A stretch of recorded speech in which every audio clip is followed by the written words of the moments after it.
Muy bien, seguimos en Edición Central en estas entrevistas especiales que vamos a tener todos los días jueves y le anticipaba, ¿no? No vamos a hablar de un crimen en especial, no es delitos y expedientes, sino de este flagelo. Todo es traumático, ¿no? Un asalto, un robo, un crimen, un homicidio, pero en estos últimos tiempos sobre todo hemos hablado mucho de los abusos sexuales, de violaciones, pero abusos sexuales en un niño.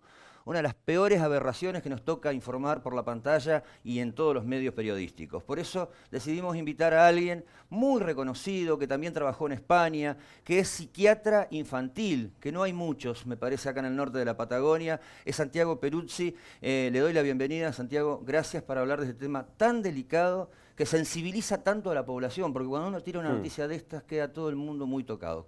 Buenas noches. Buenas noches, Fernando. Gracias por invitarme. No, por favor. Y sobre todo, bueno, tener la palabra tuya, que lamentablemente te ha tocado tantas veces estar con un nene que ha tenido este problema, este flagelo, y después de adulto también te ha tocado atender a alguien similar, ¿no? Sí, muchas veces esto no surge inmediatamente. Lamentablemente esto muchas veces queda callado por el entorno familiar, por el entorno institucional, por lo que sea, pero queda callado y surge con síntomas diversos en la adultez. Eso se ve muy a menudo, lamentablemente, por no poder tratarlo justo a tiempo. Son delitos privados que cuesta que los denuncien. Exacto. Son delitos que hay que entenderlo, que suceden muy a menudo, en su gran mayoría, intrafamiliarmente o en instituciones de un lugar muy cerrado, con lo cual cuesta mucho que salga a la luz, cuesta mucho que el entorno entienda los síntomas para detectarlo y destaparlo a tiempo. ¿Has descubierto en alguna sesión a un nene que ha sido violado que fue por otro motivo? En la sesión misma no, he tenido casos de adolescentes, de adultos. Lo que sucede con esto es que, insisto, muchas veces los chicos cuando hablan de que está pasando algo no son escuchados. Entonces pasa y sucede que en la adultez hay disfunciones sexuales, trastornos del comportamiento, alteraciones de estado de ánimo, depresiones. O sea, es un sinfín de síntomas con que los adultos manifiestan que algo ha pasado. Muchas veces está como oculto. Claro, cuestan que denuncien porque el poder de un papá o de un tío o del abusador es el que le regala las golosinas y es el que lo amenaza también que no cuentes nada, ¿no? A ver, lo que hay que entender para entender esto del tema de los abusos es que hay dos palabras claves que son el poder y el maltrato.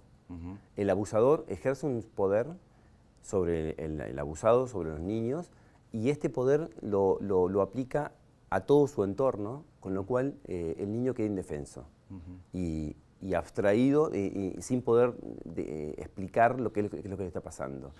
Leí algunas estadísticas y especialistas que decían que un nene que fue abusado probablemente sea un abusador cuando crezca, cuando sea adulto. Por lo menos el 50% de los nenes. ¿Esto se da así o se está trabajando para que no ocurra? A ver, no es una condición, y esto es una defensa muchas veces de los abusadores, ¿no? A mí me abusaron, con lo cual repito. El repetir también es una elección. Cuando alguien es abusado, tiene la condición, la posibilidad de no repetir. Esa es una elección subjetiva de cada uno de hacer algo con lo que uno recibió. No podemos, lo que recibimos, lo recibimos. No podemos quejarnos, no podemos cambiar esto, lo que recibimos de arriba. Pero sí podemos hacer algo a partir de eso. ¿Se puede reinsertar en la sociedad un abusador? Es difícil, casi imposible. El abusador, para englobarlo dentro de lo que es la psiquiatría, la psicopatología, está dentro de la perversidad.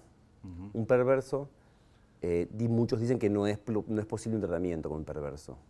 ¿Por qué? Porque el perverso no acepta que está mal lo que está haciendo. De hecho, son grandes negadores. En la cárcel está lleno de abusadores que insisten de que ellos no tienen la culpa. El abusador y el perverso es difícil que reciba un tratamiento que puede cambiar. Qué interesante lo que decís, porque ha habido tantos casos de luego salidas transitorias que terminan repitiendo y hasta cometiendo graves delitos, ¿no? No solo el abuso, la violación, sino terminan asesinando. Es que el perverso, en el fondo, es un psicópata. El psicópata no tiene... Bueno, estoy englobando varios términos complejos, pero para que la gente lo entienda. Desde diferentes digamos, ramas se ve de diferentes maneras. Puede ser un psicópata, una parafilia, puede ser un montón de cuestiones. Pero básicamente, para que la gente lo entienda, es alguien que no respeta al otro, no tiene empatía por el dolor ajeno y no tiene esa sensación de aceptar la ley. Bien.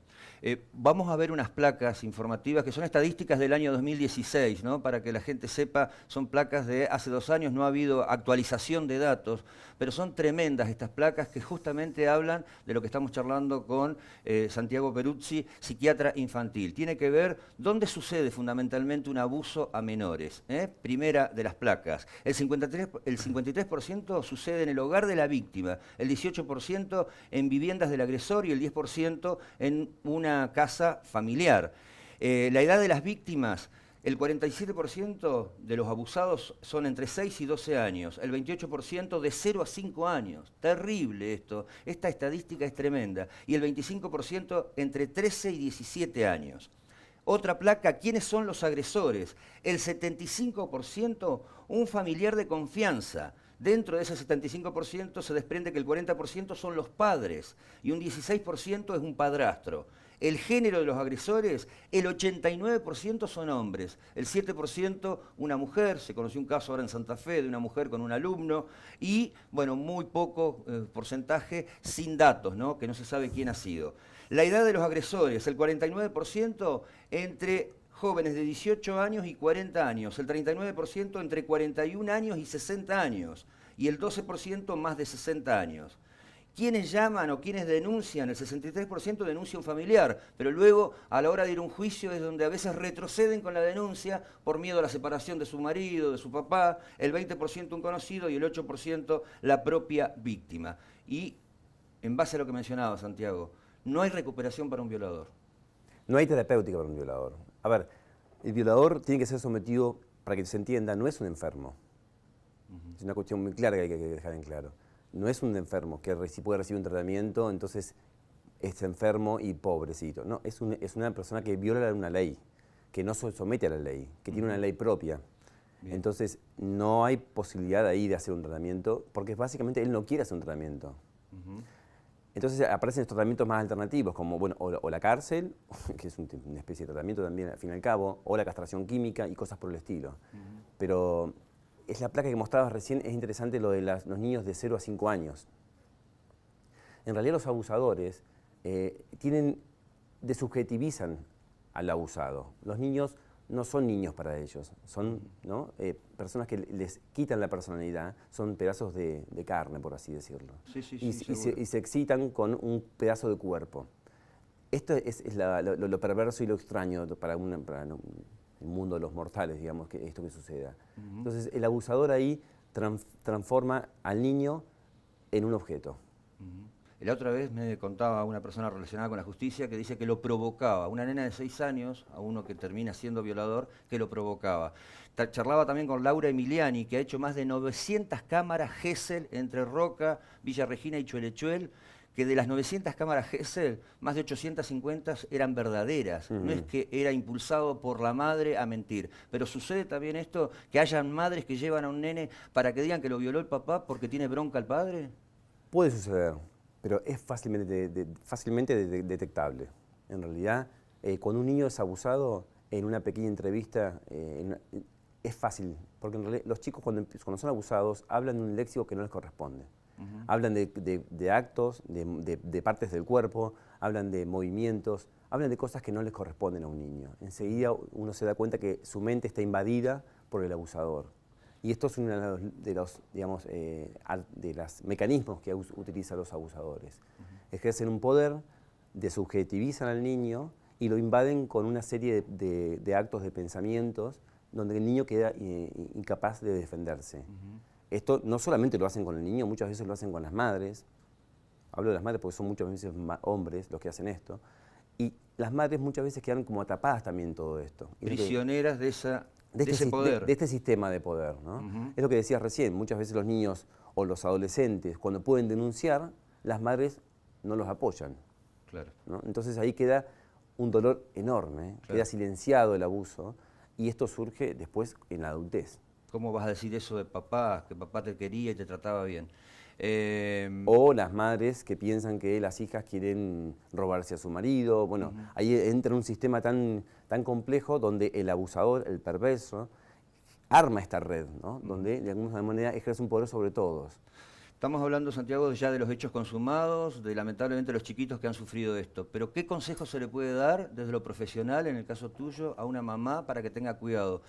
¿A un papá que tenga cuidado también? ¿O a un familiar que se está dando cuenta, a una tía que suceden cosas en la casa de su hermana o su hermano? ¿Qué consejo se le puede dar? Porque si no nos quedamos hablando de las estadísticas malas, pero Exacto. no tratamos de que se eviten este tipo de cosas. Lo primero es escuchar. Escuchar claramente. Cuando un chico habla, no está. Los chicos, si bien los chicos mienten, los chicos juegan, fantasean, cuando un chico habla sobre esto, hay que escucharlo. Y hay que escucharlo seriamente porque el chico habla, si no es escuchado, se calla. Bien. ¿Y hay algún síntoma especial? Si no habla, algún dibujo, algo que pueda detectar y que uno diga, Dibujos, ¿está pasando algo raro? Exacto, dibujos, cambios de conducta, lesiones en el cuerpo. Hay un montón de... sobre todo estos rechazos a quedarse con el abusador, como que no quiero la casa del tío, no me gusta, ¿por qué no? Si vamos todos, no quiero ir. El tío, el primo, lo que sea. Sí, ¿no? cuando hay negativas sobre algo, ¿no? Claro, no lo puede decir abiertamente, pero sabe que no está cómodo ahí. Hay que escucharlo a esto. Bien. ¿Y por qué? Bueno, preguntar, si no se está en duda, consultar con un especialista. Insisto, esto detectado a tiempo tiene un tratamiento cuando no se detecta, cuando no se habla, cuando se calla, se silencia, en la adultez aparece bajo un enorme sinfín de trastornos mentales. Peores crímenes, los más aberrantes, sin ningún tipo de duda, este tema de los abusos sexuales. Te agradezco mucho, Santiago. Lo único, la última, porque nos están apurando ya para que cerremos, es alguna vez tuviste un paciente ya grande que te dijo que había sido violador y que nunca lo detuvo la policía y la justicia, si es que lo tuviste, y qué tuviste que hacer o qué tendría que hacer un profesional. Vuelvo con esto, los abusadores no van a los tratamientos. El que va a un tratamiento es porque quiere cambiar algo, porque se avergüenza de algo, porque se arrepiente de algo, porque sabe que algo pasó. Los abusadores no se arrepienten, no quieren cambiar nada, se defienden, básicamente. Entonces, nunca en mi vida tuve, y no creo que lo tenga, porque no van a la consulta. Bien. Lo que sí he tenido es un montón de mujeres que han sido abusadas de niñas y de grandes terminan con depresiones, anorexia, etc. Un sinfín de cosas. A las mujeres o a las personas que están con alguna sospecha en su infancia si tuvieron algo, recuerden y hablen. Gracias, Santiago. Muchas gracias. Santiago Peruzzi, psiquiatra infantil, pero también de todo tipo de esta problemática. Y reiteramos, nos quedamos con esta frase. No se recupera más un violador, no se recupera más un abusador de niños. Esto fue Edición Central, reportajes especiales.